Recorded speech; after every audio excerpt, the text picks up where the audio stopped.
নাই, কিন্তু সংসারের মধ্যে থেকে সারা দিনের মধ্যে একটু আমার চরণে বসে যদি একেবারে নয়নের জলে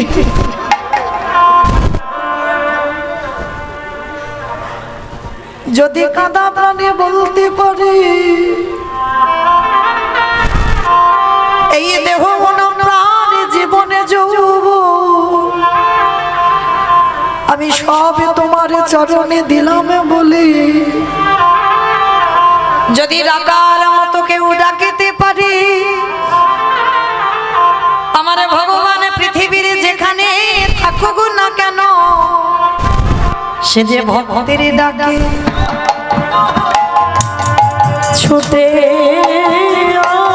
আসে, যে জনে ডাকরে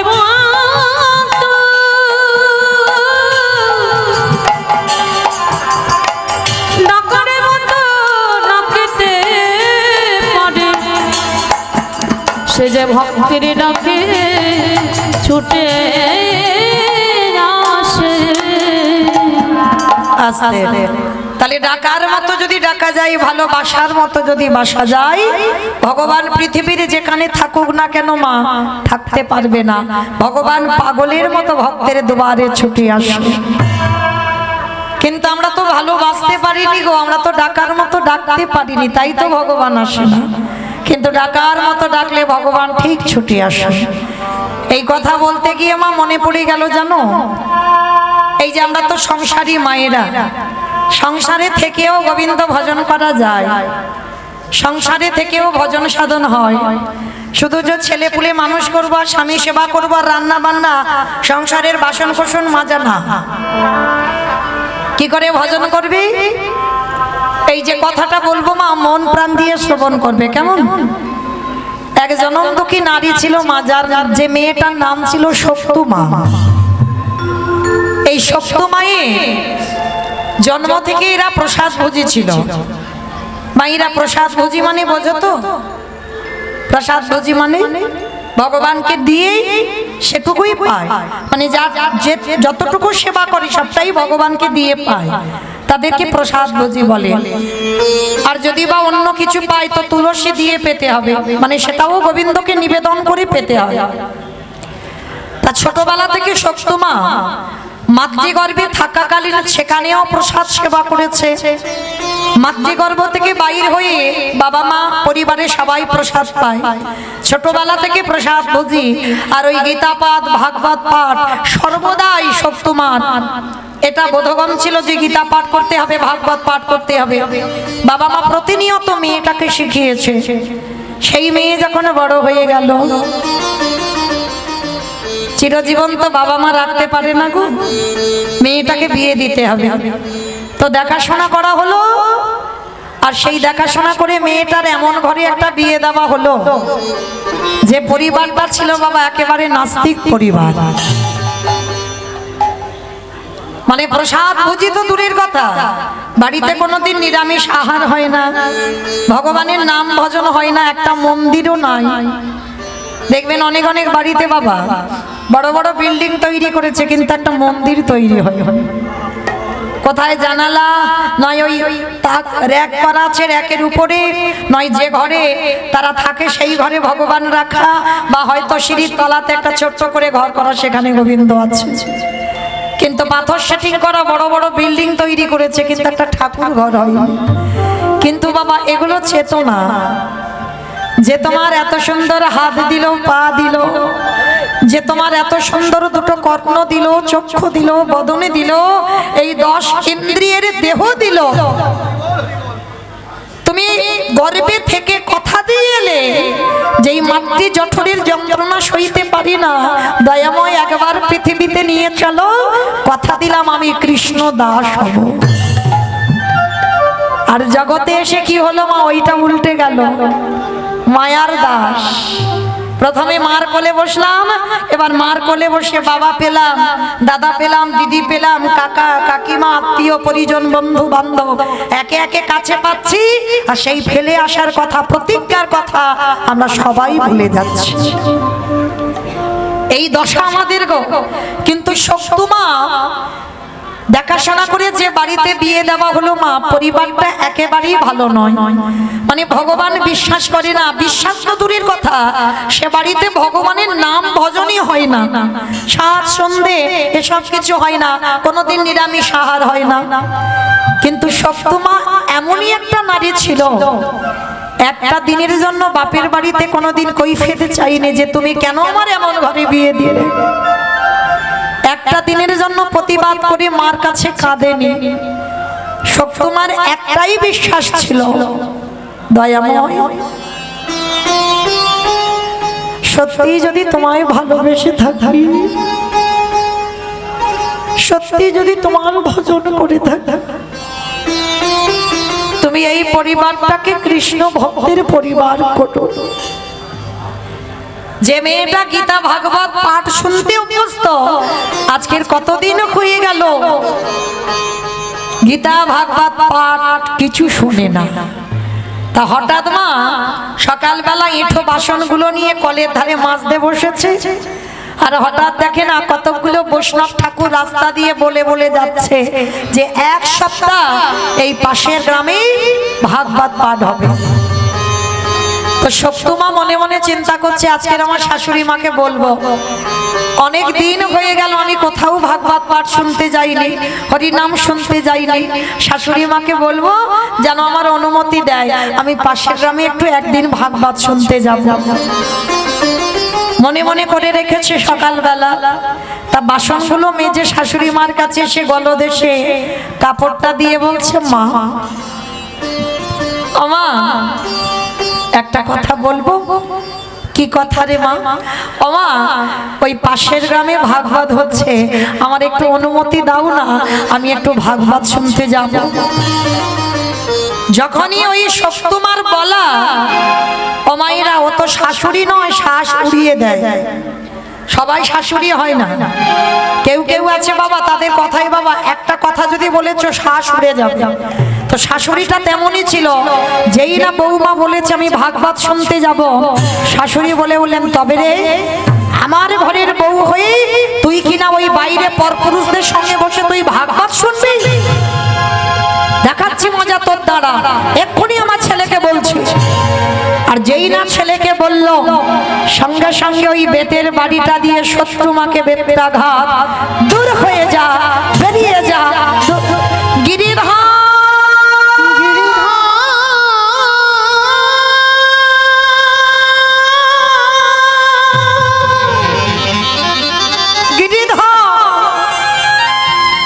একেবারে দেখা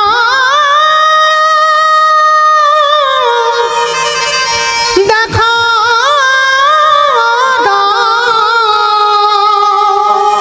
হরি বল হরি বল। ওগো তুমি নাকি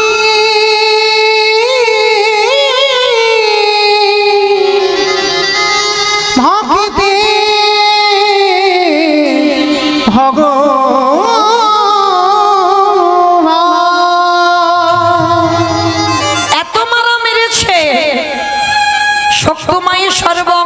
রক্ত ঝরে ঝরে পড়ছে, চুলের মুষ্টিটা ধরে শাশুড়ি মা ঘরের মধ্যে রেখে বাইরে থেকে দরজা বন্ধ করে দিল। সপ্তমা বসে বসে কাঁদি আর বলে, দয়াময় তোমারে যারা ভালোবাসে, তোমারে যারা সেবা করে, তোমারে যারা ভক্তি করে, তাদেরকে এমনি করে কাঁদতে হয়। আমি তো কোনো অন্যায় করিনি, আমি শুধু বলেছি শাশুড়িকে একটু ভাগবত শুনতে যাব, তার জন্য আমায় এত মারা মেরেছে। মেয়েটা রাতের অন্ধকারে কাঁদছে। শাশুড়ি মা স্বামী ঘুমিয়ে পড়ল, আর যখনই শাশুড়ি মা ঘুমিয়ে পড়ল না, ওই মেয়েটার চোখের জল আমার গিরিধর আর সহ্য করতে পারছে। পাথর মূর্তি ত্যাগ করে দিয়েছে, পাথর মূর্তি ত্যাগ করে দিয়ে ভগবান নিজেই আজকে শাশুড়ির মাতার রূপ ধারণ করেছে। কেমন মজার ঘটনা দেখো। শাশুড়ি মা রূপ ধারণ করে বাইরে থেকে দরজাটা খুলে যেই না ঘরে গিয়ে ডাক দিয়েছে, বৌমা। সপ্তমা চমকে উঠেছে, কি তাড়াতাড়ি করে অঙ্গগুলো ঢাকা দিচ্ছে কেন? যদি আবার শাশুড়ি মা মরে। শক্তমা তো জানে না ওটা শাশুড়ি নয়, ভগবান শাশুড়ি সেজে এসেছে। শক্তমার কাছে এসে আমার ভগবান মাথায় হাত দিয়ে বলছে, কি রে মেরেছে, বড় ব্যথা লেগেছে, বড্ড কষ্ট হয়েছে।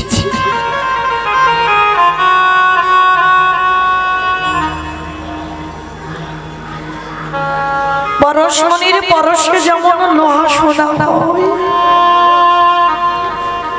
আমার গোবিন্দ পরশে জগতে কি না জানি কি না হয়।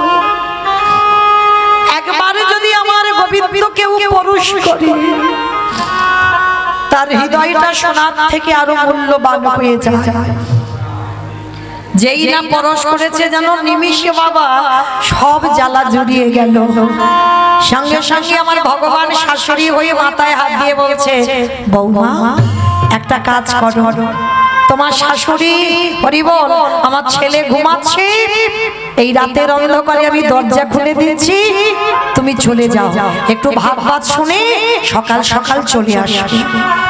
মা তুমি আমার অনুমতি দিচ্ছ? দিচ্ছি তো, যাও। তবে শোনো বৌমা, আসবার সময় আমার জন্য একটু প্রসাদী নিয়ে আসবে। তা যেই না শক্তমা অনুমতি পেয়েছে, আমার ভগবান শাশুড়ি হয়ে নিজে দরজাটা খুলে দিল। আর যখনই দরজাটা খুলে দিল, আমার শক্তমা পাগলিনীর মতো ছুটতে ছুটতে ভাগবত আসরে গেছে। সারা রাত ভাগবত শ্রবণ করছে মনের আনন্দে। ছোটবেলা থেকে যেটা অভ্যাস, কতদিন ভাগবত শোনেনি, মনের আনন্দে ভগবানের নামে নয়নের জলে বুক ভাসিয়ে ভাগবত শুনছে। এদিকে সকাল হয়ে গেছে, শাশুড়ি স্বামীর ঘুম ভেঙে গেছে। শাশুড়ি উঠে দেখছে বাবা বৌমার ঘর দরজা খোলা, বাইরের দরজা খোলা।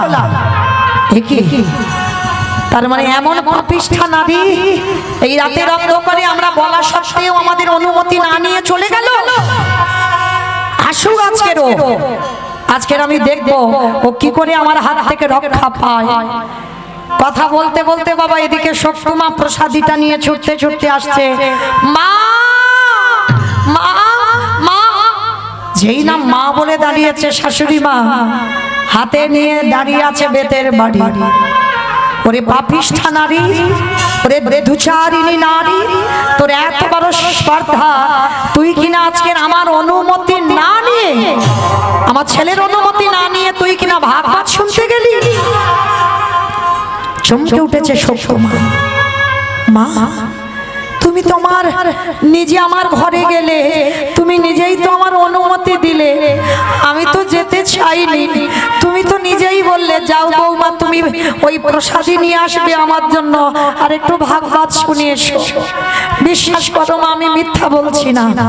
তবে রে এত বড় মিথ্যা কথা, যেই না ছেলেকে ডাকলো, ওই মা ছেলে দুজনে মিলে আবারও সকালবেলা বেত্রাঘাত, দূর হয়ে যা, বেরিয়ে যা, দূর হয়ে যা গিরিধর।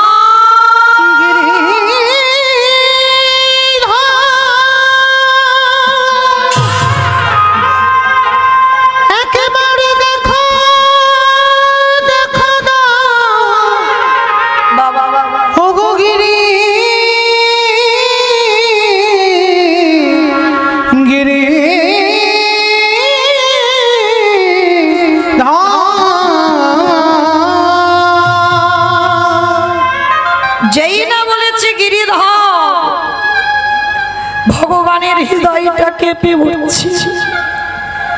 আবারও সকালবেলা এত মারা মারলো, চুলের মুষ্টি ধরে বলল, আইবে এঠো বাসন পড়ে রয়েছে, বাসি কাপড় পরে রয়েছে, ঘর বাড়ি এখনো মোছা হয় না, কে করবে এই কর্মগুলো? আমার ভগবান মনে মনে ভাবছে, বাবা বাবা মেয়েটা সারা রাত জেগে আমার কৃষ্ণ নাম হরি নাম শুনে এসেছে, আর তার জন্য যদি আমি এতটুকু না করি আমার ভগবান নামে কলঙ্ক রটে যাবে। এইবারে ভগবান আমার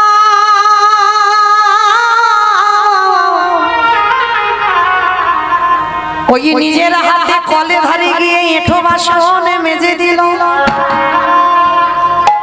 ভগবান নিজে বাসি কাপড়ে জামা কেচে মেলে দিল। আমারে ভগবানে ওই বাসি ঘরে বাড়ি পরিষ্কার করে দিল। সে যে ভক্তির লাগি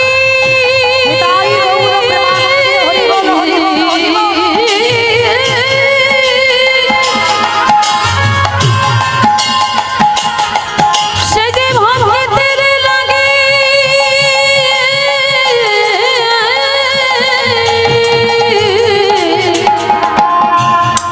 সব করিতে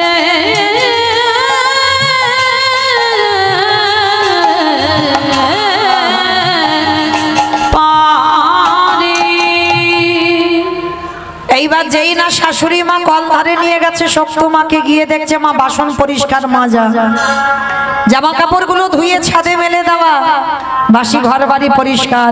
শাশুড়ি মা চমকে উঠেছে, কি এই কর্মগুলো কে করলো? আমি আর আমার ছেলে ছাড়া তো এ বাড়িতে কেউ ছিল না, তাহলে করলো কে? শক্তমার জানতে দেরি হলো না, মনে মনে বলে গিরিধর গো, এবারে আমি বুঝতে পারলাম তুমি রাতের অন্ধকারে আমার শাশুড়ি মার রূপ ধারণ করে তুমি আমার অনুমতি দিয়েছো ভাগবত শুনতে যেতে, আর যাতে আমায় মারবে বকবে তার জন্য তুমি নিজের হাতে কর্মগুলো করে দিয়েছো। ওগো গিরি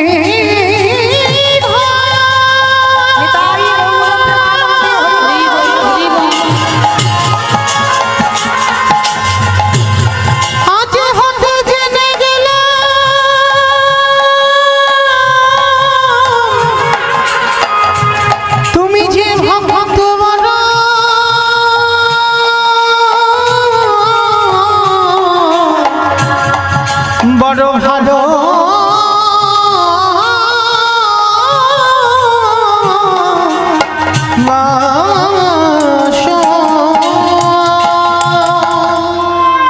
যেই না শক্ত মা কাঁদছে আর বলছে গিরিধর, সেই যদি তুমি কৃপা করলে তাহলে আমার স্বামী শাশুড়িকে কেন কৃপা করছো না? তুমি যদি আমার জন্য এই কর্মগুলো করতে পারলে তাহলে এই পরিবারটাকে তুমি কেন করতে পারছো না কৃষ্ণ ভক্তের পরিবার? তুমি যদি সত্যি ভগবান খাও, একবার আমার শাশুড়ি আমার স্বামীকে দর্শন দিয়ে দেখাও। যেই না আজকের শক্তমা দাঁড়ায় কাঁদেল, আরে কি আমার গিরিধরে মন্দিরে পাশে ধরে থাকতে পারে? এইবারে গিরিধর ওই পাথর মূর্তি ত্যাগ করে ওই রূপ নিয়ে আজকের শক্তমাকে বামে নিয়ে দাদা দাঁড়াইছে। সে যে ভক্তবান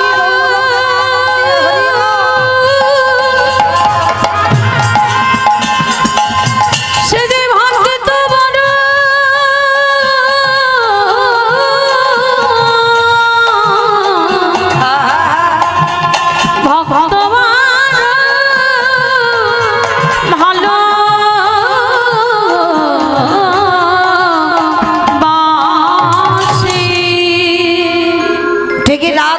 পাশে যেমন আমার গোবিন্দ দাঁড়াইছে, যেমন মীরাবাইয়ের পাশে আমার গোবিন্দ দাঁড়িয়েছে। ডাকার মতো যদি ডাকা যায় তাহলে আমাদের পাশে আমার গিরিধরে এমনি করে দাঁড়াইবে। ও যে ভক্ত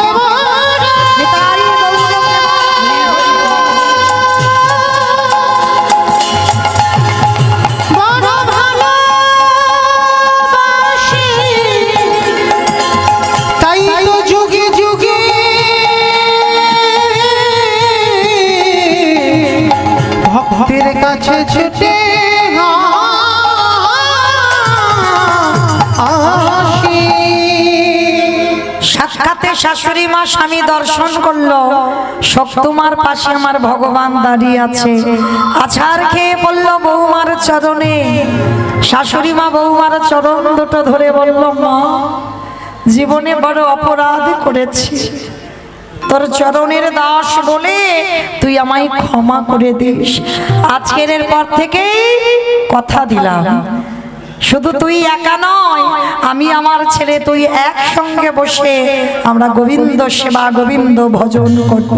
নিতাই গৌর প্রেমানন্দে হরি বল। হরি বল। তাহলে মায়েরা আপনারা এইটুকু শুনে কি বুঝলেন? সংসার সুখের হয় রমণীর গুণে, তাই তো? এই জগতে সংসার মাঝে যদি একটা নারী থেকে শক্তি হয়ে দাঁড়ায়, সেইবারে পরিবারটাকে কৃষ্ণ ভক্তের পরিবার করতে, সেই নারী পারে ওই প্রত্যেকে কৃষ্ণ চরণে ঠেলে দিতে। ওই কৃষ্ণ চরণে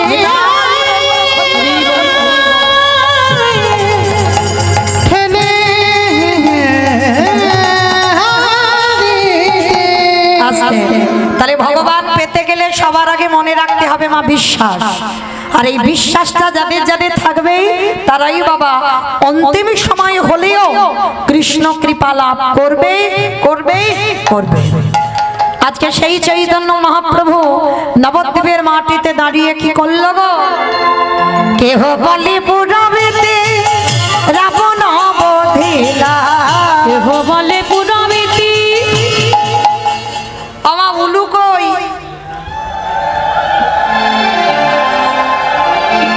কারণ প্রতি বছর বছর রিহার্সাল দেওয়া হয়, তাহলে মনে নিশ্চয়ই আছে। কই একটু উলুধ্বনি শঙ্খধ্বনি দেখি জোর করে। এই ছজন গোস্বামীর পদ অবলম্বন করে বাবা বৈষ্ণব সমাজ এগিয়ে যায়। আর এই ছজনের মধ্যে আজকের আমরা একজনের চরিত্র আস্বাদন করব, যে ছেলেটার নাম হলো রঘুনাথ দাস গোস্বামী। এই যে শিরূপ সনাতন ভট্ট রঘুনাথ, শ্রীজীব গোপাল ভট্ট দাস রঘুনাথ। এই যে দাস রঘুনাথ, অনেকে বলে রঘুনাথ দাস, আবার অনেকে বলে দাস রঘুনাথ। তো আজকের এই রঘুনাথ দাসের জীবন, রঘুনাথ দাসের ছোটবেলা থেকে তার স্বভাব, তার চরিত্র, তার ব্যবহার, কৃষ্ণ ভজন গৌর ভজন কেমন ছিল, আজকের আমরা সবটা লীলার মধ্যে জানতে পারবো। আজ আমাদের আস্বাদন হবে রঘুনাথ দাসের বৈরাগ্য। রঘুনাথ দাসের বৈরাগ্য। তো মাইরা লীলাটা যতক্ষণ থাকবো, নয় নয় করে তো অনেকক্ষণ সময় হয়ে গেল, কেমন আর একটা ঘন্টা একটু মন দিয়ে লীলাটা শ্রবণ করবেন। কেমন একটা ঘন্টা যতটুকু গাইব একটু হৃদয় দিয়ে, যেন আন ভাবনা নয়, আন চিন্তা নয়, একেবারে ওই ছোট্ট ছেলেটার জীবনীটা শুনে অনুভব করবেন আমরা কতটা এখনো পতিত। আমরা শুধু সংসার সংসার করে গেলাম, কিন্তু এই রঘুনাথের চরিত্র যদি একবার হৃদয়ঙ্গ করতে পারেন তাহলে বুঝতে পারবেন বাবা সংসারে তোমার কিছু নেই। সংসারে শুধু জ্বালা কষ্ট অশান্তি, এছাড়া তুমি কিছু পাবে না সংসারে। কিন্তু সংসারের বাইরে শান্তি পেতে গেলে এক জায়গায় পাবে, যেটা হলো গৌর গোবিন্দ চরণ। তো চলো আজকে আমরা শুনবো সেই রঘুনাথ দাসের জীবনী। এই যে রঘুনাথ জন্ম নিয়েছিল কোথায়? বেশি দূর নয় মা, এটা যদি হাওড়া জেলা হয়। রঘুনাথ দাস জন্ম নিয়েছিল হুগলি জেলায় আদি সপ্তগ্রাম। এই আদি সপ্তগ্রামে জন্ম নিয়েছিল এই দাস রঘুনাথ। এই রঘুনাথের বাবা ছিল গোবর্ধন দাস, আর জ্যাঠামশাই ছিল হিরণ্য দাস। এই রঘুনাথ দাস আর হিরণ্য দাস এরা দুই ভাই, আর দুই ভাইয়ের এত মিল ছিল বাবা, একটা ভাই বিয়ে করেছিল কিন্তু একটা ভাই বিয়ে করেনি। তো গোবর্ধনের ঔরসের ছেলে হচ্ছে রঘুনাথ, আর হিরণ্য দাস বিয়ে করেনি। তো এই হিরণ্য দাস আর গোবর্ধন দাস এদের দুই ভাইয়ের এমন একটা জুটি, মাগো দেখলে মনে হয় ঠিক ঠিক রামচন্দ্রের পরে যেমন লক্ষ্মণের নাম এসে যায়, ঠিক ঠিক ওই রকমই একটা জুটি। মানে গোবর্ধনের নাম বললে হিরণ্যর নাম এসে যায়। যেখানে যাই দুই ভাই যায়, যা কিছু করে দুই ভাই করে। এরকম জগতে খুব দুর্লভ বাবা। এখন তো সব লাঠালাঠি করার ভাই ভাই। একটুখানি জায়গা যদি বেশি পাওয়া যায় তাতে যেন অনেক লাভ।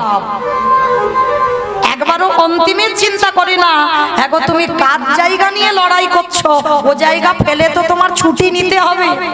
তাহলে এইটুকু জায়গার জন্য ভাইয়ে ভাইয়ে লাঠালাঠি করো, খুনোখুনি হয়, মারামারি হয়, জায়গা জমি নিয়ে শিল্পতাপতি করে তুমি মামলা করছো, থানা পুলিশ করছো, কিন্তু একবারও কি তুমি ভেবে দেখছো না? আমি দুপক্ষকে বলি, যুদ্ধ তো ঝগড়াঝাটি দুপক্ষ হয়, তা যে কোনো একটা পক্ষ যদি বাবা তার আধ্যাত্মিক চেতনাটা থাকে, যে ও যদি একটু বেশি নিলে যদি ওর শান্তি হয়, কারণ ও কি জানে না যে একদিন না একদিন দাগ আসবে আর ও জায়গায় থাকবে, আমাকে চলে যেতে হবে। এই ভাবনাটা যদি বাবা এক পক্ষ ভাবতে পারে, তাহলে জীবনে বাবা দ্বন্দ্ব, লড়াই, বিবাদ এসব কোনোদিন হবে না। এইগুলো আমরা ভাবতে পারি না বলেই তো কীর্তন, এইগুলো ভাবতে পারি না বলেই কিন্তু ভাগবত।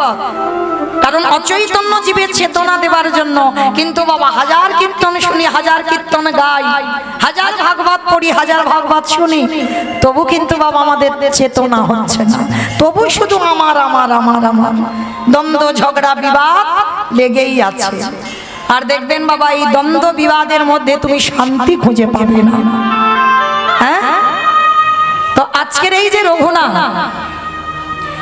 এই রঘুনাথ এসেছিল বটে পৃথিবীতে, তবে ইনি কি ছিলেন বাবা? মানত করা সন্তান।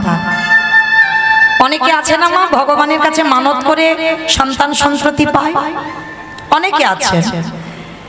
কিন্তু আমি একটা কথা বলে যাই মা, যে মায়ের কোনো সন্তান সন্ততি হয়নি, বা একটা সন্তানের জন্য 7 ঠাকুরের কাছে ডাক্তার, বৈদ্য, কবিরাজ সব কিছু করছেন, একটা সন্তান পাচ্ছেন না, আমি একটা জায়গার কথা বলে দেব, আমার বিশ্বাস এই হরি বাসরে দাঁড়িয়ে বলে গেলাম মা, সে জায়গাতে গেলে তুমি একটা সন্তান সন্ততি পাবে, তবে তোমার বিশ্বাস রাখতে হবে তার চরণে। সে জায়গাটা হলো বাবা উত্তরপ্রদেশ, রাধাকুণ্ডের তীর। যদি কোনোদিন যান বৃন্দাবনে, অনেকে গেছেন, আর বৃন্দাবনে গেলে তো যাবে রাধাকুণ্ডের তীর। এই রাধাকুণ্ডে বাবা স্নান যোগ থাকে, রাধাকুণ্ডের আবির্ভাব তিথি, আর ওই রাধাকুণ্ডের আবির্ভাব তিথিতে স্নান যোগ হয়। আর ওই স্নান যোগে গিয়ে তুমি স্নান করে তুমি কাঙালির মতো আঁচল পেতে যদি আমার রাধারানীর কাছে কাঁদতে পারো, যে রাধে তুমি যদি প্রেমময়ী হও, তুমি যদি করুণাময়ী হও, তুমি যদি কৃপাময়ী হও, তুমি আমার ঘরে একটা সন্তান দিও, তবে যে সন্তান দিবে সে সন্তানে যেন কৃষ্ণ চরণের দাস।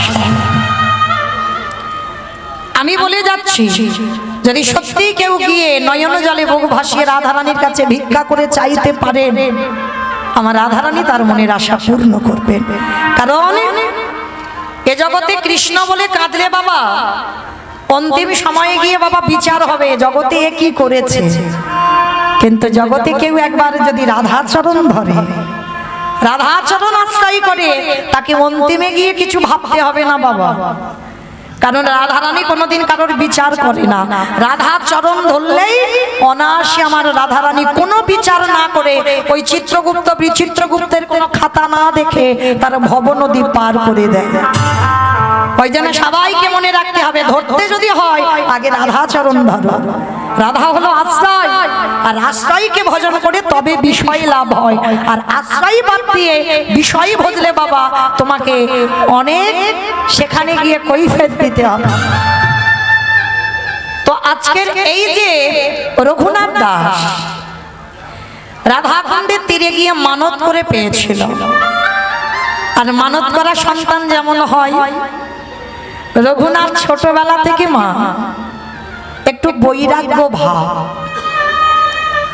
মা বৈরাগ্য মানে কিছু বোঝো? বেশ, ত্যাগ। এই বৈরাগ্য মানে ত্যাগ। কিন্তু এবার একটা কথা বলি, ত্যাগ মানে কি সংসার ধর্ম বাবা মাকে সব ত্যাগ করে সন্ন্যাস ধর্ম নিয়ে চলে যাও, এটাকে বলছে ত্যাগ? তাহলে কোন ত্যাগের কথা বললো আমার চৈতন্য মহাপ্রভু জগৎকে শেখালো? যে বিষয়সু অনাসক্তি। এই বিষয়সু অনাসক্তি মানে কোন বিষয়ের উপরে তোমার যেন লোভ না থাকে। কলিযুগ এটা বাবা, ভুলে গেলে হবে না। বৈরাগ্য নিষেধ, সন্ন্যাস নিষেধ। ভগবান যেটা করেছে সেটা সমাজকে করতে নিষেধ করেছে। ভগবান যেটা করেছে কোনোদিন বলেনি যে তোরা সেটা কর। ভগবান বলছে আমি যেটা বলছি তোরা সেটা কর। ভগবান জগৎকে দেখালো যে ওরে জগৎ, বৈরাগ্য সংসারে থেকে হয়। তোমার সংসারের বাইরে যেতে হবে না মা, সংসারের ভিতরে থেকে তুমি বৈরাগ্য পালন করতে পারবে। কিরকম না, বিষয়সু অনাসক্তি মানে কোনো বিষয়ের উপরে তোমার লোভ থাকবে না। আচ্ছা মা, বিষয় বলতে কোন বিষয় বুঝছো? এই যে বিষয়ের কথা বলছি, কোন বিষয় বুঝছো? হ্যাঁ, জায়গা জমি, টাকা পয়সা, ঘর বাড়ি, এইগুলোকে বিষয় বলছে। কিন্তু না, ভগবান এই বিষয়কে বলছে না। ভগবান তোমার এই ইন্দ্রিয়ের বিষয়ের কথা বলছে। তোমার দেহে যে 10 ইন্দ্রিয়, এই ইন্দ্রিয়ের বিষয়ের কথা বললো। যখন তোমার এই দেহের একটা একটা করে ইন্দ্রিয়গুলোকে তুমি গুটিয়ে নিতে পারবে, কাম ক্রোধ লোভ মোহ মদ মাশ্চর্য একটা একটা করে গুটাতে হবে বাবা। সব সময় সবকটাকে একেবারে ঊর্ধ্বমুখে যেতে দিলে হবে না, সবকটাকে দমিয়ে দাও। যেমন মনে রাখবে বাবা, অনেক অনেক ভক্তরা আছে, অপরাধ নিও না আমি বলবো বলে, সারা সপ্তাহ যদি স্বামী বাইরে থাকে, রবিবারটা করে ছুটি হয়, আর সারা সপ্তাহ ভালো মন্দ কোনো কিছু রান্না টান্না করে খাওয়া হয় না। ঠিক রবিবার যদি আসে, মানে একটু মাছ মাংস হলে যেন ভালো হয়। এটা জড়জগতের কথা বলছি বাবা, এটা বাস্তব। অনেক বাড়িতে আছে, ওই শনিবার হোক বা রবিবার হোক একটু মাছ মাংস হলে যেন ভালো হয়। কারণ সারা সপ্তাহ তো ভালো মন্দ কিছু খাওয়া হয় না। স্বামী বাইরে থাকলে যেটা হয়, আমি খেতে বারণ করছি না, খাও। কিন্তু যেটা আমার মহাপ্রভু শেখাচ্ছে বিষয়সু অনাসক্তি, বিষয়ের প্রতি যেদিন তোমার লোভ চলে যাবে সেদিন তুমি বুঝবে তোমার বৈরাগ্য এসেছে। যেদিন তোমার জিহ্বার লালসা থাকবে না। ওই যে রবিবার এলে মাছের ঝোল আর মাংসের ঝোল করতে হবে, ভালো ভালো বাজার থেকে সবজি কিনে এনে খেতে হবে, এইটা থাকবে না। কলির মানুষ অন্নগত প্রাণ, কোন রকমে বাবা একটু আলু সিদ্ধ অন্ন হলেই হয়ে যাবে, মানে পেটটা ভরার দরকার। যেদিন তোমার জিহ্বাতে ওটা এসে যাবে সেদিন তুমি নিজে থেকে বুঝতে পারবে, কাউকে বলতে হবে না, তুমি নিজে নিজে বুঝতে পারবে যে কোনো জিনিসের উপরে যদি তোমার লালসা না পড়ছে তাহলে তুমি বুঝবে তোমার জিহ্বার বৈরাগ্য হয়ে গেল। যেদিন তোমার দুটো কান কোনো আজে বাজে গান শুনতে ভালো লাগবে না, কোথায় একটু কীর্তন হচ্ছে, কোথায় একটু ভাগবত হচ্ছে, কোথায় গীতা পাঠ হচ্ছে, কান ওই দিকে যাবে। মানে যখনই আজে বাজে গান হবে বাবা, কানে যেন একটা বিরক্ত বোধ আসবে, সেদিন বুঝবে তোমার কানের বৈরাগ্য হয়ে গেল। যেদিন তোমার দুটো চোখ সাধুগুরু বৈষ্ণব চরণ আর আমার গোবিন্দ চরণ ছাড়া আর কিছু দেখতে ভালো লাগবে না, চোখে কোনো আজে বাজে জিনিস কু জিনিস এই চোখে নেবে না, সেদিন জানবে তুমি তোমার চোখের বৈরাগ্য হয়ে গেল। যেদিন তোমার অঙ্গ স্পর্শ থেকে চলে যাবে, তোমাকে পুরুষ স্পর্শ করলো কি নারী স্পর্শ করলো তুমি বুঝতেই পারবে না। এই মানুষের মধ্যে একটা অনুভূতি কাজ করে বাবা, যেদিন তোমার মধ্যে কোনো অনুভূতি থাকবে না, তোমাকে পুরুষ স্পর্শ করলো কি নারী স্পর্শ করলো যেদিন তুমি বুঝতেই পারবে না, অনুভূতিটা চলে যাবে, সেদিন বুঝবে তোমার দেহের বৈরাগ্য হয়ে গেল। আর যেদিন তোমার মন সব চিন্তা থেকে দূরীভূত, মানে আজকের আমি বেঁচে আছি, আজকের খেলাম, আজকের গোবিন্দ সেবা করলাম, আজকের কীর্তন করলাম, ব্যাস। কালের চিন্তা কাল, মানে আজকে থেকে যে কালকের চিন্তা করে রাখবো, তাহলে এটা তোমার বৈরাগ্য এখনো আসেনি। অনেক আছে না, আমরা বাবা মারা মনে মনে করি ছেলের একটু ভবিষ্যৎ করে দিতে হবে। এগো মা, তুমি ভাববার কে? তুমি ভাববে তোমার ছেলের জন্য, তুমি তৈরি করে রেখে যাবে তোমার ছেলের জন্য? এই ভাবনাগুলো বাবা যারা জ্ঞানী ভক্ত তারা জীবনে ভাবে না যে আমার ছেলের ভবিষ্যৎ করতে হবে। ছেলের ভবিষ্যৎ তুমি করবে কেন? তার কর্মে তার ভবিষ্যৎ হবে। সে কি কর্ম করে যাচ্ছে, কি কর্ম করবে ভবিষ্যতে, সেই কর্মের উপরে নির্ভর করবে বাবা তোমার ছেলের ভবিষ্যৎ, তোমার উপরে নয়। তুমি সমস্ত টাকা পয়সা ঘর বাড়ি গুছিয়ে দিয়ে গেলে, ও মায়েরা, তার কর্ম যদি ভালো না হয়, সে যদি সারাদিন ওই যে টাকা পয়সা জমানো আছে কিছু করবে না, বন্ধু বান্ধবদের নিয়ে ঘুরে ঘুরে খাবে, তাহলে কি হবে? পরিণতি শেষটা। তাহলে বাবা মা চিন্তা করে রেখে বা কি হলো? তাহলে কেউ কারোর জন্য ভাবে না, যে যার কর্মের উপরে নির্ভর করে। তাহলে মনে রাখতে হবে বাবা, এই রঘুনাথ দাস ছোটবেলা থেকে একটু বৈরাগ্য ভাব, মানে বাবা জ্যাঠার কত আয় ছিল জানো? মাসে 12 লক্ষ স্বর্ণ মুদ্রা, 12 লক্ষ স্বর্ণ মুদ্রা আয় ছিল। আর নবাবকে কর দিত কত বাবা? কর মানে বোঝো তো? যেমন আমরা সরকারকে এখন ট্যাক্স দিই, সেটাই কে বোঝালো? তখনকার দিনে জমিদারদের সময় নবাবকে কর দিত 8 লক্ষ স্বর্ণ মুদ্রা। 12 লক্ষ স্বর্ণ মুদ্রা মাসে আয়, আর 8 লক্ষ স্বর্ণ মুদ্রা চলে যেত ওই সরকারকে, মানে নবাবকে কর দিতে। আজকে সেই রঘুনাথ সেই বংশের ছেলে হয়ে আজকে লক্ষ্য করে দেখেন তার পরিণতিটা কেমন। সেই রঘুনাথ ছোটবেলা থেকে তার একটাই ভাবনা, ভুলি গৃহ সাজ সবে সপেছি তো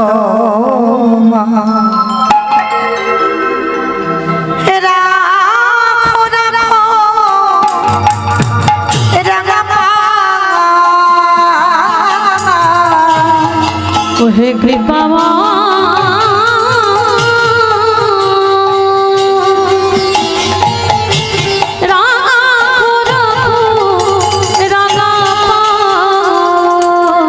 ভুলি গৃহ সাজন সবই সপেছি তোমায়।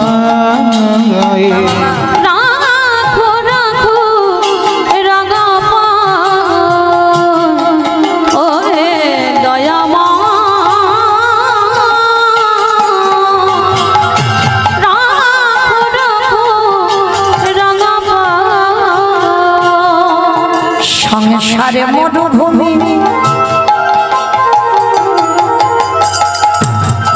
নাহি তরু ছায়া, নাম নীল দশা আননে ভয়া। সংসারে মরুভূমি নাহি তরু ছায়া,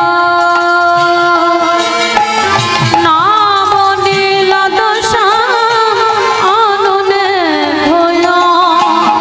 আনন্দ নিপবনে নন্দ দুলালে, আনন্দ নিপবনে নন্দ দুলালে। ঘুচাও দিন হরি অশ্রু যমুনা। রাখো রাখো রাঙা পায়, ওরে দয়াময়, রাখো রাখো রাঙা পায়। ছোটবেলা থেকে ছেলেটা যেখানে সাধুগুরু বৈষ্ণব দেখে তাদের কাছে চলে যায়।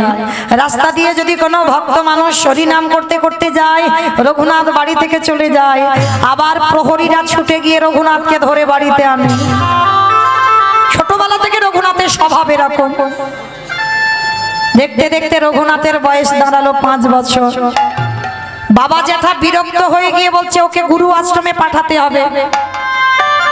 এইরকম মাঝে মাঝে বাবা রাস্তা দিয়ে লোকজন গেলে ও তাদের সঙ্গে চলে যায়। এভাবে যদি কোনোদিন চলে যায় ঘর ছেড়ে, ওকে গুরু পাঠে পাঠানো হয়। বাবা তখনকার দিনে গুরু আশ্রমে থেকে পড়াশোনা করতে হবে। এখনকার দিনে বাবা যেমন যাতায়াত হয়, ছেলে মেয়েরা প্রতিদিন স্কুলে যাবে আবার প্রতিদিন ফিরে আসবে, কিন্তু তখনকার দিনে এখন যেমন আমরা ছেলেদের বোর্ডিংয়ে দিই যে সেখানে থেকে পড়াশোনা করতে হবে, তখনকার দিনেও ছিল মা এই যে সেখানে থেকে পড়াশোনা করতে হবে ওই গুরুদেবের আশ্রমে। আর গুরুদেব ছিল যার নাম বলদেব আচার্য। এই বলদেব আচার্যের কাছে নিয়ে গেছে রঘুনাথের হাতটা ধরে বাবা জ্যাঠা। আর যেই না বলদেব আচার্য দেখেছে, সঙ্গে সঙ্গে গুরুদেব বলে বলেন, অসম্ভব, অসম্ভব, রঘুনাথকে আমি আমার আশ্রমে স্থান দিতে পারবো না। কেন গুরুদেব? কারণ বাবা বড় লোকেদের ছেলে খামখেয়ালি হয়, ও যখন যেটা জেদ ধরবে ওর জেদ পূরণ করতে হবে। ওই জন্য বলছি আমি আশ্রয় দিতে পারবো না রঘুনাথকে। হিরণ্য দাস আর গোবর্ধন দাস বলছে, গুরুদেব আপনি তো জানেনই না আমাদের রঘুনাথের স্বভাব কেমন, রঘুনাথের চরিত্র কেমন। আপনি দুটো দিন দেখেন, দুটো দিন দেখবার পর যদি ভালো না লাগে খবর পাঠাবেন, আমি এসে আমার রঘুনাথকে নিয়ে চলে যাব। ঠিক আছে গোবর্ধন, আমি দুটো দিন তোমার ছেলে রঘুনাথকে আশ্রয় দিলাম, যদি ভালো বুঝি তো ওকে রাখবো, আর যদি মনে করি যে ওর খামখেয়ালি, তাহলে আমি কিন্তু তোমাকে ডাকবো, তুমি তোমার ছেলেকে নিয়ে চলে যাবে বাপু। বলে ঠিক আছে গুরুদেব, আপনি ওকে রাখেন। আশ্রমে রেখে দিল রঘুনাথ দাসকে। আর ওই রঘুনাথ একা তো নয়, পাঠশালায় অনেক পড়ুয়ারা আছে। আর তখনকার দিনে গুরু আশ্রমে থেকে পড়াশোনা মানে ভাগবত। এখন তো বাবা ধর্ম আলোচনা এগুলার স্কুলে পাঠশালায় কিছু হয় না, হয়নি বলে তো ছেলেরা তৈরি হচ্ছে না। যদি ঠিক ঠিক ধর্ম আলোচনা হতো তাহলে বাবা সন্তান 10-এর 1 হতো। কারণ মধ্যে বাবা ধর্ম জ্ঞানটা নেই, তাই তো বাবা মারা বৃদ্ধাশ্রমে যায়, আর তাই তো বাবা মাদের ভাত দেয় না, তাই তো সেই বাবা মারা সারা জীবন বসে বসে কাঁদে। যদি পাঠশালায় বাবা ধর্ম নিয়ে আলোচনা হতো, ধর্ম গ্রন্থ নিয়ে পড়াশোনা হতো, তাহলে বাবা জগৎটা সমাজটার এই গতি হতো না। কত বাবা মারা কাঁদে, সন্তানরা খেতে দেয় না, কারণ বড় বড় ডিগ্রি প্রাপ্তি হলো, আর ডিগ্রি প্রাপ্তি হয়ে সেই বুড়ো বাবা মাকে বাড়িতে ফেলে রেখে বউকে নিয়ে চলে গেল বিদেশ। হ্যাঁ গো, সন্তান জন্ম দিয়ে পড়াশোনা করিয়ে লাভটা তোমার কি হলো? যে সন্তানের বাবা ধর্ম জ্ঞান হলো না, পিতামাতাকে সেবা করতে শিখলো না, বাবা সেই শিক্ষায় কোনো লাভ হলো বলে মনে হলো? কোনদিন লাভ হলো না। তুমি রোজগারের পথ দেখেছ, কিন্তু আর এর বেশি কিছু করোনি। তো আজকে তখনকার দিনে ভাগবত নিয়ে আলোচনা, তা গুরুদেব বলদেব আচার্য ভাগবত নিয়ে বসেছেন, সমস্ত পড়ুয়ারা বসেছেন, আর ওই রঘুনাথ সবার সামনে বসেছে। অমাইরা মজার ব্যাপার দেখো, অন্যান্য ছেলেরা সবাই কত হাসি ঠাট্টা গল্প গুজব করছে, মানে কারোর তো মনমতি নেই। আর ওই রঘুনাথ সামনে বসে বসে বাবা নয়ন জলে বুক ভেসে যাচ্ছে। ওইটুকু ছেলে, 5 বছরের ছেলে, যখন বসে বসে কাঁদছে, বলদেব আচার্য ভাগবত পড়তে পড়তে রঘুনাথের দিকে তাকিয়ে দেখে না রঘুনাথ কাঁদছে। সমস্ত পড়ুয়ারা পিছন থেকে উঠে চলে গেল, কিন্তু রঘুনাথ ওঠেনি। গুরুদেব ভাগবতটা শেষ করে ভাগবতটা রেখে রঘুনাথের কাছে গেছে। রঘুনাথ শোনো, আমি বুঝতে পেরেছি তোমার বাবা মাদের জন্য, জ্যাঠার জন্য মন খারাপ হচ্ছে, ওই জন্য তুমি কাঁদছো। না জেঠু, না গুরুদেব, আমি আমার জেঠুর জন্য, আমার বাবা মার জন্য কাঁদছি না। তাহলে তোমার ঘরের জন্য মন খারাপ হচ্ছে? না গুরুদেব, আমার ঘরের জন্য মন খারাপ হচ্ছে না। তাহলে তুমি বাড়িতে যেতে চাও না, বাবা মা জ্যাঠার জন্য মন খারাপ হচ্ছে না, কিসের জন্য তুমি কাঁদছো? হরি বল। এটাই শিক্ষা বাবা। আজকের ভালো করে লক্ষ্য করে দেখো, 5 বছরের একটা ছেলে, গুরুদেব কিন্তু সর্বদাই তাকে তুমি বলে সম্বোধন করে। কেন? এটাই তো শিক্ষা। যারা শিক্ষা দেবে বাবা, তাদের নিজেদের যদি শিক্ষাটা না থাকে, তুমি অপরকে শিক্ষাটা দেবে কি করে? অনেক মানুষ আছে দেখবেন, একটা ছোট মানুষকেও তুমি বলে সম্বোধন করে, এটা নিয়ম, এটা গ্রন্থ বলছে। কিন্তু বাবা আমরা অনেকে করি না, দেখবেন সবার আগে এই তুই তাঙ্গারি আগে মুখে এসে যায়। মানে একটু ছোট ছোট বাচ্চাদের সঙ্গে কথা বলতে গেলে তুই আগে আসে, কিন্তু না, ছোট হলেও তুমি যদি জ্ঞানী ব্যক্তি হও, তোমার মুখে যেন সবার আগে তুমি শব্দটা আসে। একটা ছোট মানুষকে তুমি বলে সম্বোধন করো। আজকে গুরুদেব বলদেব আচার্য, ওই রঘুনাথ 5 বছরের ছেলে, তাকে সম্মান করছে তুমি বলে। হ্যাঁ বাবা, তুমি আজকের বাবা মার জন্য কাঁদছো না, ঘরের জন্য কাঁদছো না, তাহলে কিসের জন্য কাঁদছো? গুরুদেব, তার মানে তুমি কি আমার ভাগবত বুঝতে পেরেছ? না গুরুদেব, আমি কিছুই বুঝতে পারিনি। অত কঠিন কঠিন শ্লোক আমার দ্বারা কি সম্ভব বোঝা? তাহলে তুমি কাঁদছো কেন বাবা? গুরুদেব, আমি কাঁদছি কেন জানো? আমি কি তারে পাবো না? যেই না বলেছে আমি কি তারে পাবো না, গুরুদেব বলল, বাবা তুমি কার কথা বলছো? কারে পাবার কথা বলছো?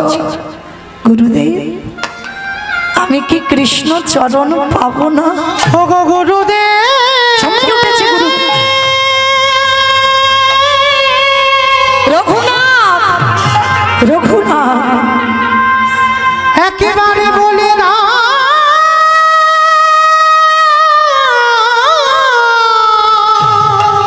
রঘুনাথ, আমি কোথা গেলে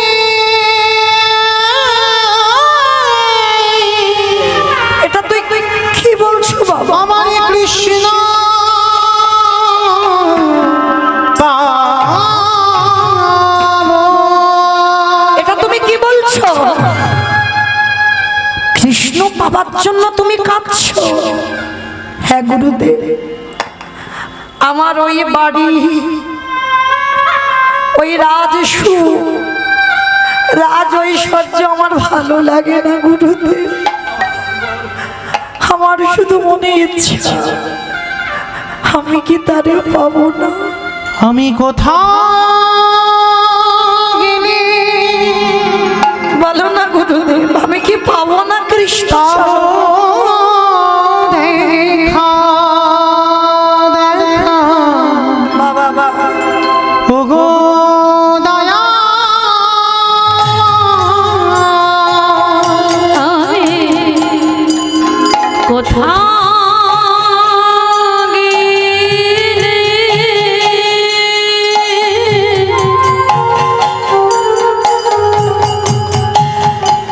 পাবো রে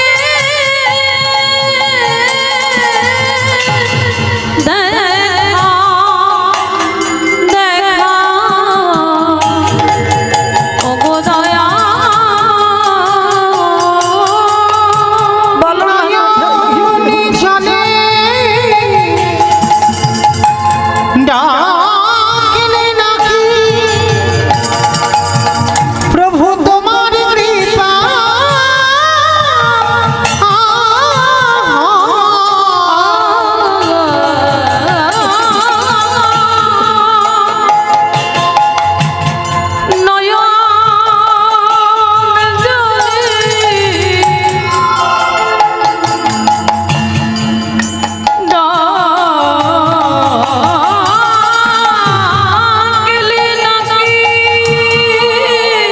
আমি কোথায় গেলে পাবো?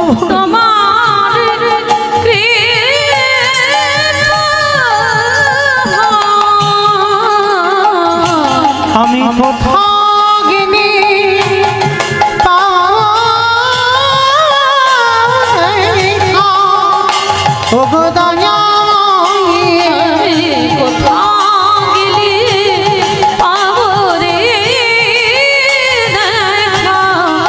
ওগো দয়া দেখা দাও তাই বল, হরি বল, হরি বল।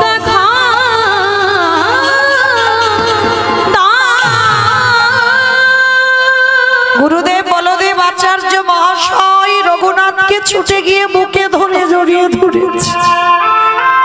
রঘুনাথ, রঘুনাথ,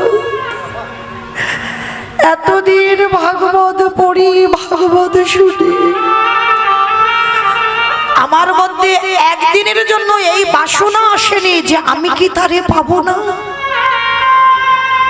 আর আজকে তুই এতটুকু বয়সে তুই আমার কাছে বলছিস গুরুদেব আমি কি তারে পাবো না। আমি আশীর্বাদ দিলাম কৃষ্ণ দর্শন হবেই হবে। গুরুদেব আশীর্বাদ দিয়ে দিল শিষ্যকে। কিছুদিন আশ্রমে থাকার পর বেনাপোলের জঙ্গল থেকে লক্ষ্য হীরাকে উদ্ধার করে নামাচার্য হরিদাস ঠাকুর এসেছিল বলদেব আচার্যের আশ্রমে। আর যেই না হরিদাস ঠাকুরকে দেখেছে না, আশ্রমের অন্যান্য পড়ুয়ারা সবাই হরিদাস ঠাকুরের চরণে প্রণাম করেছে। আর যখনই প্রণাম করেছে ওই রঘুনাথ হরিদাস ঠাকুরকে দেখে একেবারে ষষ্ঠাঙ্গে দণ্ডবাদ প্রণাম। মানে যারা পুরুষ তাদের নিয়ম প্রণাম করতে গেলে বাবা দণ্ডবাদ প্রণাম করতে হবে। আর যেই না দণ্ডবাদ প্রণাম, হরিদাস ঠাকুর ওই রঘুনাথের হাত দুটো ধরে তুলে যেই না নয়নের দিকে তাকিয়েছে। ও মায়েরা, ভক্ত চিনবে কি করে? গলায় মালা দেখলে মনে করবে ভক্ত? তাহলে কি দাদার সঙ্গে তিলক সেবা করা দেখলে মনে করবে ভক্ত? গেরুয়া বসন শিখা রেখে দিয়ে নামের মালা হাতে ভক্ত? ভক্ত হওয়া বাবা খুব শক্ত। এ জগতে মিলবে কি তা সন্দেহ, কারণ জগৎটাই সাজাই ভরপুর। আর যদি বাবা প্রকাশ নয়, কোনো দিন প্রকাশ পাবে না। তো আজকের লক্ষ্য করে দেখেন, যেই না হরিদাস ঠাকুর নয়নের দিকে তাকিয়েছে, ভক্ত চিনতে গেলে ভক্তের নয়নের দিকে তাকাতে হবে। এ জগতে বাবা সবাই তো বিষয়ী। আর মনে রাখতে হবে মা, বিষয় মানে বিষ। বিষয়ের জন্য কাঁদে, বউয়ের জন্য কাঁদে, ছেলের জন্য কাঁদে, পরবর্তী দিনে আমার ঘর বাড়ি কি হবে, কি খেয়ে বাঁচবো, অনেকে অনেক কথা ভেবে কাঁদে। কিন্তু না, কাঁদতে যদি হয় আমার কৃষ্ণ নামে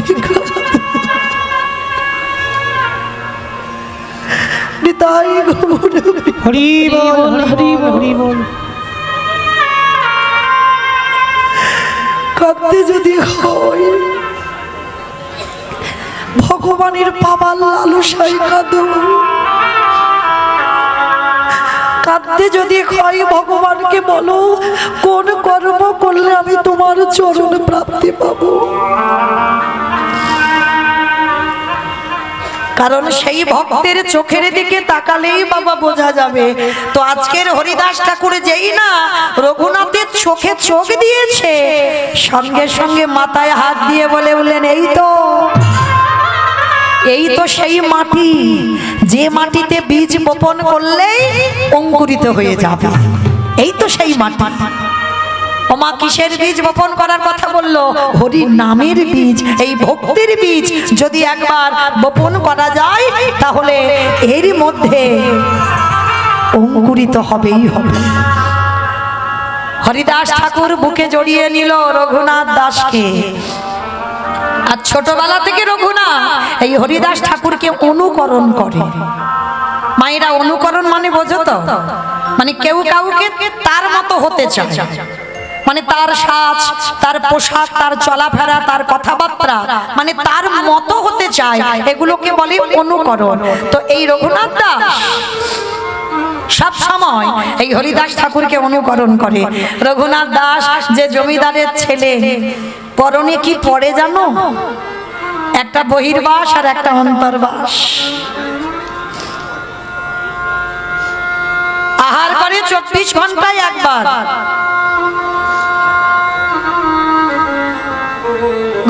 গোবিন্দ চরণ যারা আশ্রয় করে বাবা, অধিক আহার নিষিদ্ধ, অধিক নিদ্রা নিষিদ্ধ, অল্প আহার অল্প নিদ্রা। আর যদিও বাবা তুমি নিদ্রায় যাও, সেটা খাট পালঙ্ক নয়, এই ধুলার পরে কোন রকমে একটু খড়ের বিছানা তৈরি করে। জমিদারের ছেলে রঘুনাথ সেটাই করে। তো একদিন হরিদাস ঠাকুর বলছে, হ্যাঁ রে বাবা, তুই তো এখন ছোট, একটু বড় হ, তারপরে আমাকে অনুকরণ করিস। প্রভু, এখন থেকে যদি আমি অনুকরণ না করি, অভ্যাস না করি, আমি বড় হয়ে কি করে পারবো? প্রভু, আমার যে ভালো লাগে না, আমার যে ওই বিষয় বৈভব ভালো লাগে। রঘুনাথ, এতটুকু বয়স থেকে তুই বলছিস তোর বিষয় বৈভব ভালো লাগে না? না না, কারণ আমার বাবা যেটা সব সময় চাই আমি যেন জমিদারি দেখভাল করি, কিন্তু আমি চাই না ওই জমিদারি দেখতে। পড়াশোনা শেষ করে রঘুনাথ দাস ঘরে ফিরল। কিন্তু মা, ঘরে ফিরল ঠিক কথা, ঘরে ফিরে বাবা কৃষ্ণ নামে আরো উন্মাদ। আগে যা ছিল ছিল, এবার গুরু আশ্রম থেকে এসে বাবা একেবারে উন্মাদ হয়ে পড়েছে। মানে কৃষ্ণ নামে বিভোর, মানে আহার নেই, নিদ্রা নেই, সবসময় ঠিক পাগলের মতো বসে থাকে। শুধু একটাই কথা, আমি কি তারে পাবো না, আমি কি তারে পাবো না। রাস্তা দিয়ে কোনো সাধুগুরু বৈষ্ণব দেখলেই কোনো দিকে না তাকিয়ে বাবা তাদের পিছনে পিছনে চলে যায়। আবার প্রহরীরা গিয়ে রঘুনাথকে ধরে নিয়ে বাড়িতে আসে। একদিন বাবা যেটা সিদ্ধান্ত নিল, একে কারাগারে বন্দি করো, একে কারাগারে বন্দি করো, কারণ এইভাবে যদি হরিনাম করতে করতে ও ঘর ছেড়ে চলে যায়, তাহলে আমাদের জমিদারি দেখভাল করবে কে? কে আছে সারি প্রহরী? রঘুনাথকে কারাগারে বন্দি কর, আর শুধু বন্দি নয়, ওকে হাতে পায়ে শিকল দিয়ে বেঁধে দে। ও মায়েরা, একবার যে কৃষ্ণকে ভালোবাসছে, আর কি কেউ তাকে বেঁধে রাখতে পারে?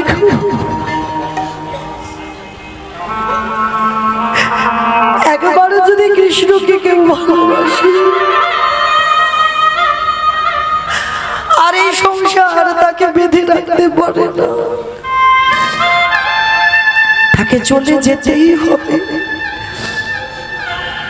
যেই না বলেছে রঘুনাথের হাতে শিকল দিয়ে বেঁধে দাও, রঘুনাথ হেসে বলছে, জেঠু জেঠু, এতদিন পরে তুমি ঠিক করেছো, এতদিন পরে তুমি ঠিক করেছো, কারণ নির্জন জায়গা না হলে কৃষ্ণ ভজন করে।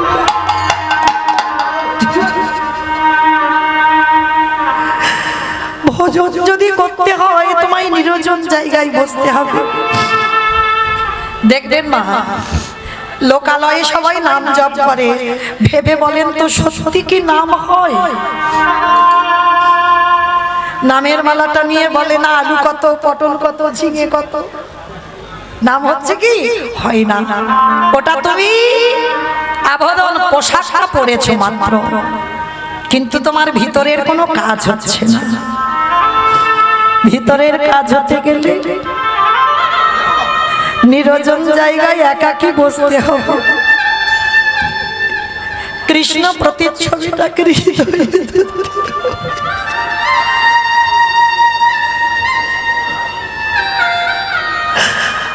গৌর প্রাণ গৌর বলে, হা কৃষ্ণ প্রাণ কৃষ্ণ বলে, নয়নের জলে যদি বক্ষ জলে ভাসিয়ে কাঁদতে পারো, তাহলে ওই জল তার চরণে চলে যায়।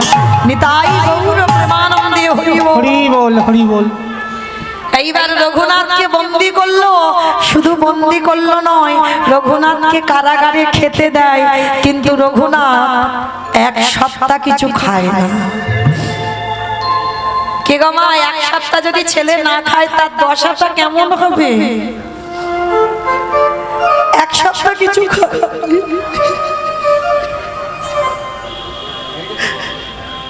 একদিন না খেলে বাবা একাদশী করে দ্বাদশীতে চলতে পারি না। আর রঘুনাথ এক সপ্তাহ কিছু খাইনি। হিরণ্যদাস জ্যাঠামশাই ছুটে এসেছে, রঘুনাথ, রঘুনাথ কি হয়েছে বাবা তোমার, কি হয়েছে? সারাদিন শুধু কেঁদে যাচ্ছ। শুনলাম নাকি খাবার পাঠাচ্ছে, তুমি খাচ্ছ না কেন? খাচ্ছ না কি চাই তোমার, কি হয়েছে তুমি বলো, আমায় বলো। আমি জেঠু, আমি আদেশ দিলাম আমার কাছে চাও, আমি তোমাকে দেবো, কিন্তু কান্না বন্ধ করো।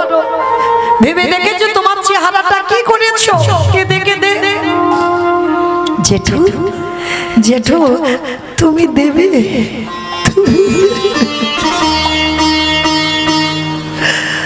আমি যা চাইবো তুমি আমায় দেবে। দেবো বাবা, দেবো দেবো, কিন্তু তুই কান্না বন্ধ কর, আমি দেবো তোকে। বল তুই কি চাস? জেঠু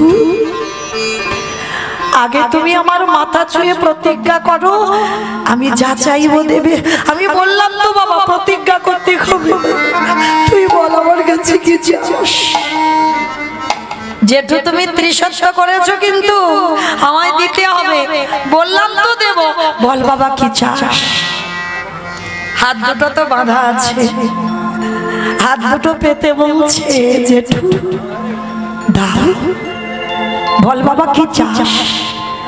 কৃষ্ণ এনে দাও রে।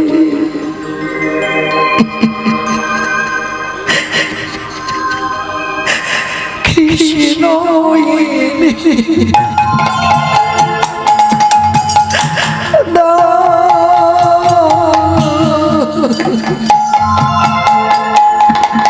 কৃষ্ণ এনে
কৃষ্ণ এনে দাও আমারে, কৃষ্ণ এনে দাও,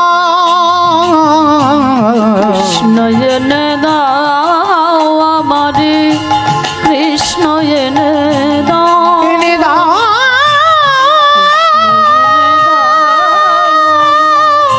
কৃষ্ণ এনে, কৃষ্ণ কৃষ্ণ এনে এনে কৃষ্ণ এনে কৃষ্ণ এনে দাও। গুরুদেবকে খবর দেওয়া হলো। গুরুদেব এসে বলছে, রঘুনাথ, আমি শুনলাম তুমি নাকি খাওয়া দাওয়া সব বন্ধ করে দিয়েছো। রঘুনাথ, তুমি কৃষ্ণ বলে কাঁদলে কোনোদিন কৃষ্ণ পাবে না। গুরুদেব, আমি কৃষ্ণ বলে কাঁদলে কৃষ্ণ পাবো না? না, পাবে না। কারণ ওই কৃষ্ণ রাধা কৃষ্ণ একাত্মা দুই দেহ ধরি, দুই দেহ ধারি অনন্য বিলাসী রাস আস্বাদন করি, আস্বাদন করি। এই দুই ভাবে চৈতন্য গোসাই, চৈতন্য গোসাই ভাব রস আস্বাদিতে দোহে কোঠা, হে কোঠাই। রঘুনাথ রে, ওই রাধা কৃষ্ণ বলে কাঁদলে রাধা কৃষ্ণ পাওয়া যায় না। যদি একান্ত তুই তার চরণে পেতে চাস, আজ গুরুদেব হয়ে তোকে আমি আদেশ দিলাম, তুই একেবারে গৌর বলে কাঁদ। কারণ রাধা কৃষ্ণ একাত্মা হয়ে কলিতে গৌরাঙ্গ হয়েছে। তোকে যদি কাঁদতে হয় গৌর বলে কাঁদতে হবে, এটা কলিযুগ। গুরুদেব, আমি গৌর বলে কাঁদলে আমি গৌর পাবো? পাবি। যা নদীয়ার মাটিতে গিয়ে গৌরের সঙ্গে দেখা কর। আর যখন হিরণ্য দাস আর গোবর্ধন দাসকে সঙ্গে নিয়ে যখনই বাবা নবদ্বীপে গেল, আর নবদ্বীপে গিয়ে খবর পেল আমার নিমা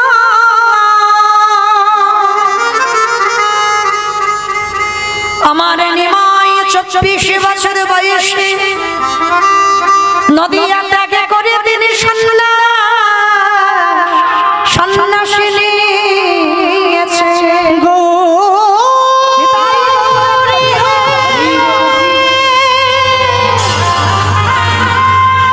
দেখা দাও।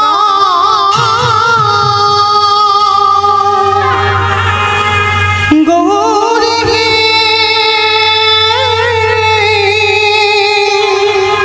দেখা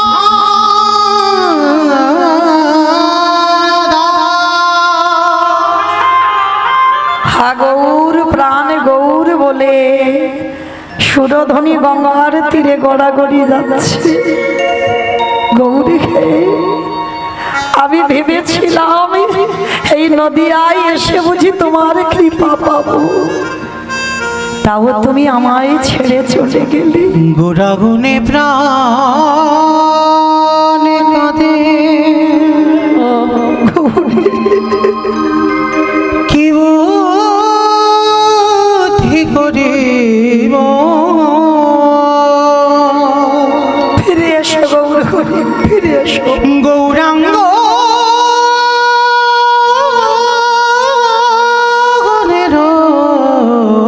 নিধি, আমি কোথা গেলে পাবো। ঘটা গুনে প্রাণ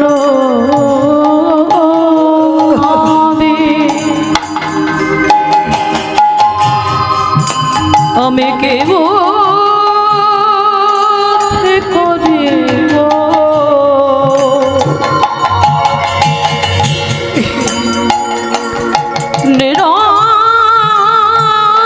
নিরাবধি পরে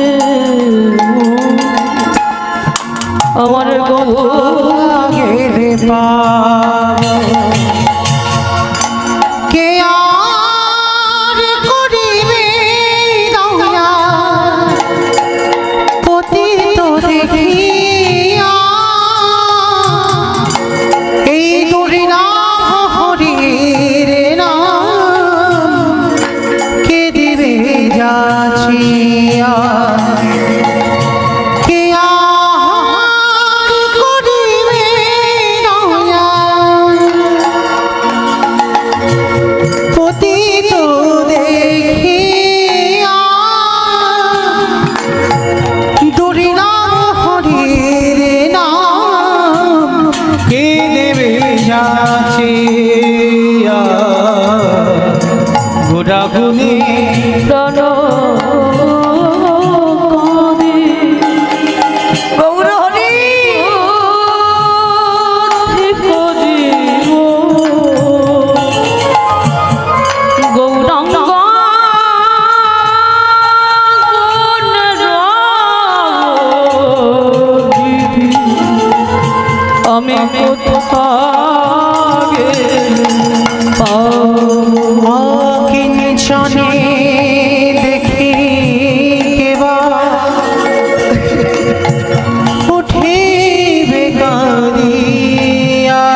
সকল নদিয়া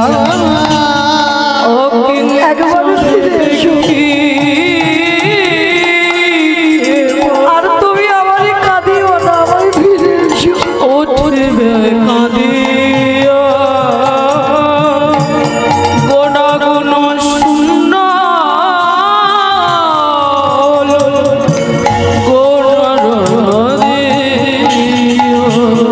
বাসুদেব ঘোষমানে গুণসাগরে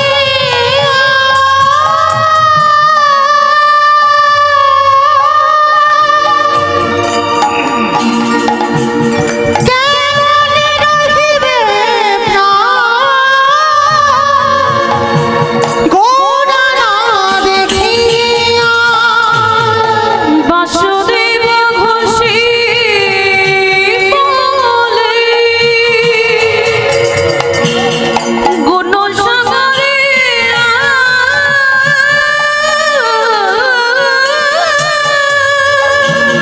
কেমনে রহিবে প্রাণ গোনা না দেখিয়া আমি কোথা গেলে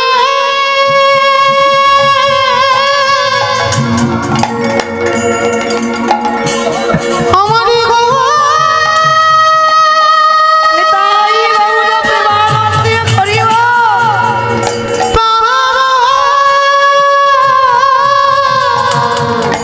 তোমরা জানো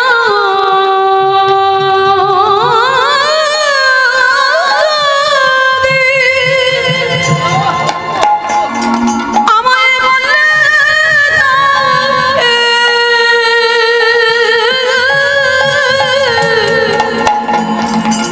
আমি কোথায়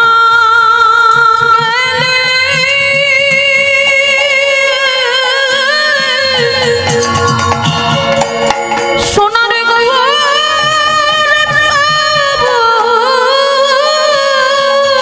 কেমন রহিবে প্রাণ গোনা না দেখিয়া নিতাই গৌর প্রেমানন্দে হরিব হরিব। গোরা দেখে দেখা দেখা দেখা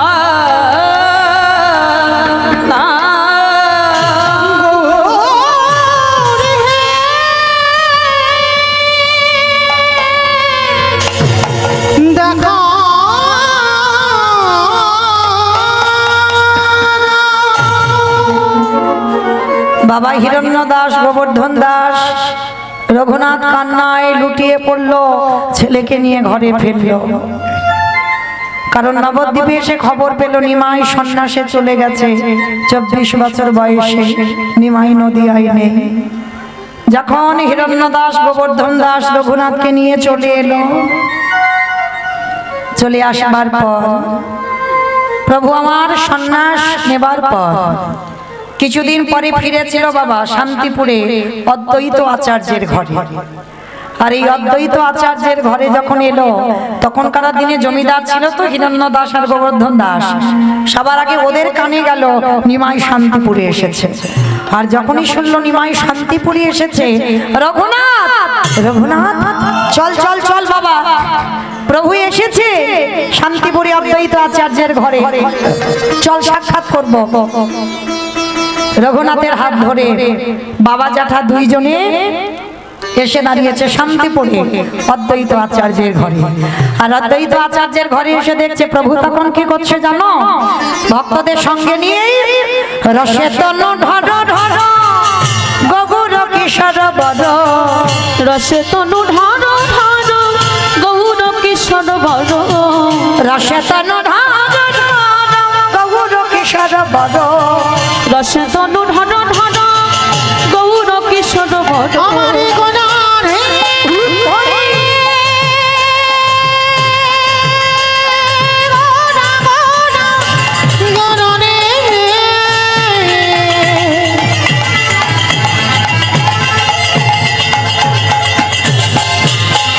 গোটা গোটা গোটা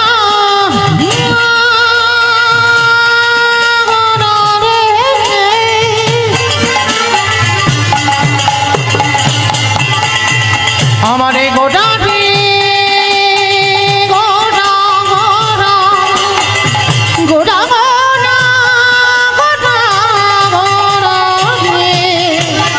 রসে তনু ঢন ঢন গৌর কিশোর বর এ বিনাম শ্রীকৃষ্ণ চৈতন্য অগয় বিনাম শ্রীকৃষ্ণ চৈতন্য এ বিনাম শ্রীকৃষ্ণ চৈতন্য অগয় বিনাম শ্রীকৃষ্ণ চৈতন্য এই শ্রাবণে গুরু কথা কহিতে অন্তরে ব্যথা এই শ্রাবণে গুণ কথা কহিতে অন্তরে ব্যথা এ শ্রাবণে গুরু কথা কহিতে অন্তরে ব্যথা এ শ্রাবণে গুণ কথা কহিতে অন্তরে ভক্ত বিনা নাহি জানে অন্য ভক্ত বিনা নাহি জানে অন্য আবার ভক্ত বিনা নাহি জানে অন্য ভক্ত বিনা নাহি জানে অন্য সবাই মিলে হরি নামে মেতে রইল। একেবারে মাঝখান থেকে রঘুনাথ গিয়ে ছুটতে ছুটতে গিয়ে ষষ্ঠাঙ্গে একেবারে প্রভুর চরণে দণ্ডবত প্রণাম। আরে তোল তোল তোল তোল, আরে ধর ধর। কে তুমি? প্রভু ও রঘুনাথ। নিমাই জিজ্ঞেস করছে ও কে? বলে ও রঘুনাথ। যেই না রঘুনাথ বলে নয়নের দিকে তাকিয়েছে, বামে দাঁড়িয়েছিল গদাধর। গদাধরকে বলছে গদাধর,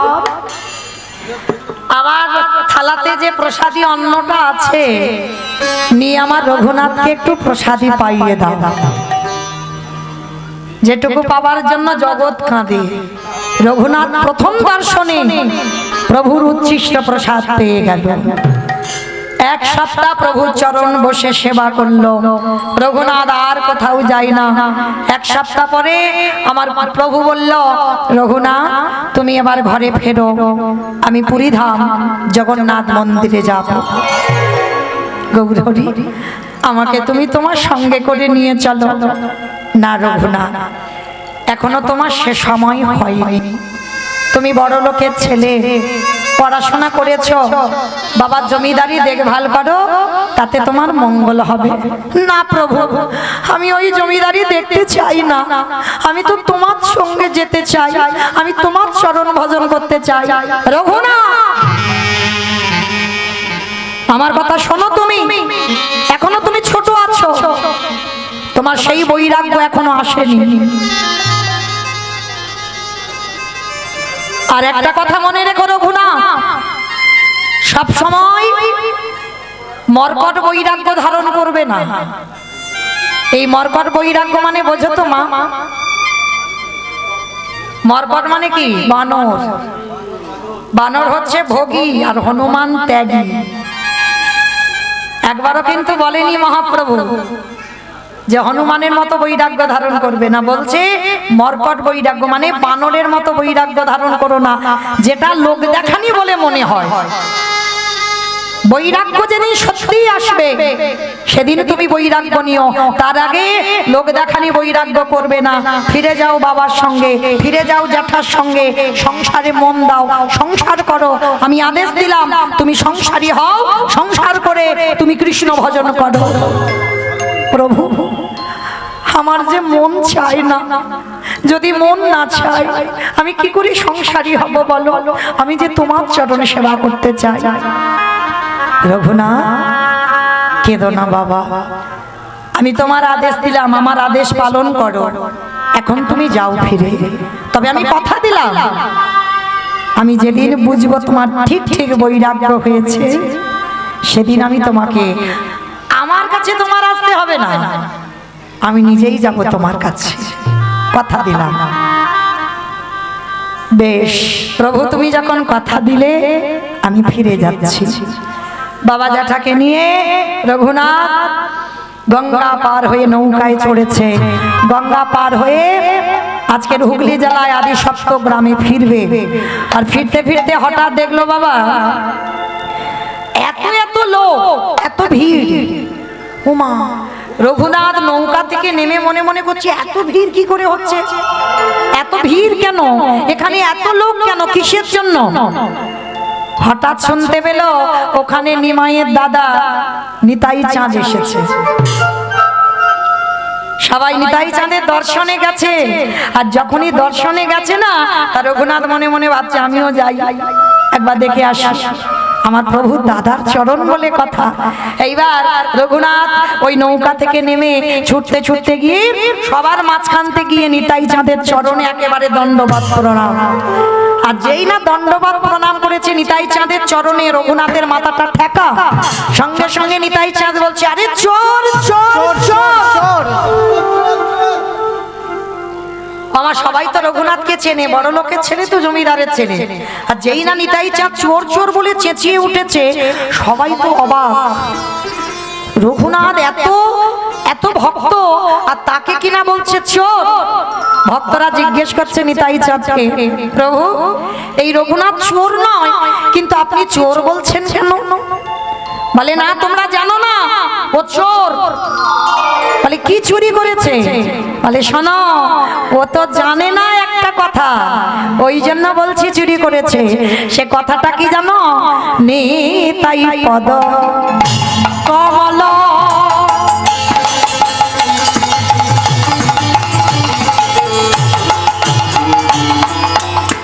অগকটি চন্দ্র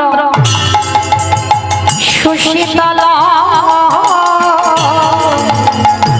অগণিতাই পদ কমল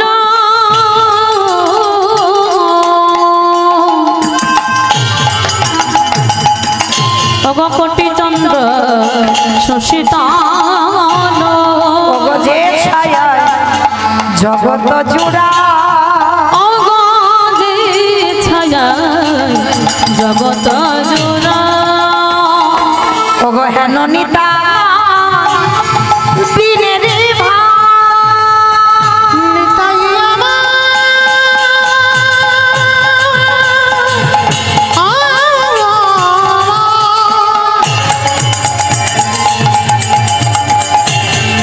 দয়ালে নিতাই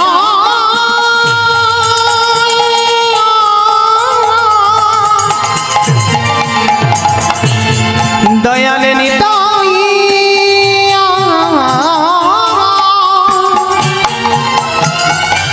দয়ালে নিতাই নিতাই নিতাই হেন নিতাই দিনের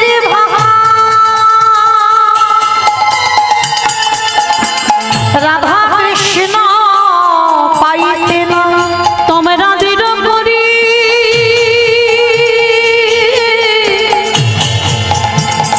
ধরণী তায়ের পা দৃঢ় করি ধরণী তায়ের পা সবাই ভজ ভজ, সবার আগে গৌর ভজার আগে নিতাই ভজ। অগণিতাই ভজলি